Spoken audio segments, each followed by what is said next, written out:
Guys, good afternoon or good evening dyan sa Pinas. Ito ko ngayon sa labas. Ayan. Ayan. Nagpa-poop ako ng aking baby, no? Si Charlie. Ito siya. Tapos ito, by the way, ito yung supot kasi magpo-poop to siya kasi 6 PM na. So, still, ayan. Napakaliwanag pa rin. Ayan na, ang ating baby. And ito yung aming dito sa labas, sa likuran namin, no, o sa back porch namin, ayan, or sa balcony, ano bang tawag dyan, sa veranda, basta yun na. Tapos ayan, yan ang baby namin. Ang init, mainit today. So ayan, i-prepare ko lang to. Ayan, sundan lang natin siya. Ayan, poop na to siya, guys. So ayun na nga, guys, tapos na siyang mag-poops, no? So kukunin na natin ang kanyang poops. Ito na nga, guys, nakuha na natin ang poops ng ating baby. So ilalagay na natin siya doon sa ating basurahan. So ayan siya, oh. Happy na siya, guys. Ang baho na. Ayan, ang dami na, oh. Tapos kukuha tayo ulit para bukas. Ayan. Ayan. Diba? Kasi may ano yan. So, ayun na. Pabalik na kami sa loob. Let's go, baba. Ang baho. Kasi matagal na siya. Dapat itatapon na yan, eh. Let's go, let's go. We're going home. Ayan, oh.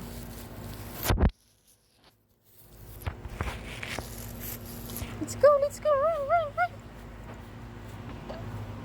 Alam niya na ito, paano umuwi, guys. Ayan, oh. Pabayaan lang natin siya. Susundan natin siya kung saan siya uuwi, no? Ayan. Tingnan natin kung alam talaga niya yung room namin. Saan ka pupunta? Let's go inside. Oh, alam niya. Dito yung room namin. Yung unit namin. Ayan. Let's go. Ayan. Stay there, because I'm gonna get wipes. Ayan. Lilinisan natin siya, guys. Ayan. Pagkatapos naming mag-poop, kukunin ko yung, ayan, bakit na. Ito, my wet wipes.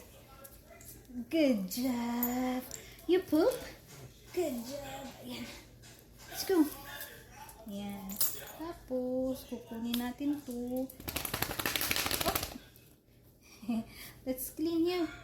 Yay! Baba, you did a good job. So, ayan, linisan natin yung ang kanyang paa. Kasi, at saka itong kanyang dibdib. Kasi makate. Right? Yan, i-wipes lang natin yan siya. Yan yung daily routine namin ni Baba. Right, Charlie? This is our daily routine. From morning, afternoon, and night. So, since nag-poop siya, pupunasan din natin ang kanyang bambang. Ayan! Let's go! It's done! So, iinom na yun siya ng water. Iinom na siya ng water kasi napagod siya maglakad. Ayaw na niyang umihi dyan o sa pipad. Are you done? Such a good boy! Such a good boy. Are you a good boy? Hmm? So, ayan lang, guys. Say bye-bye. Bye-bye.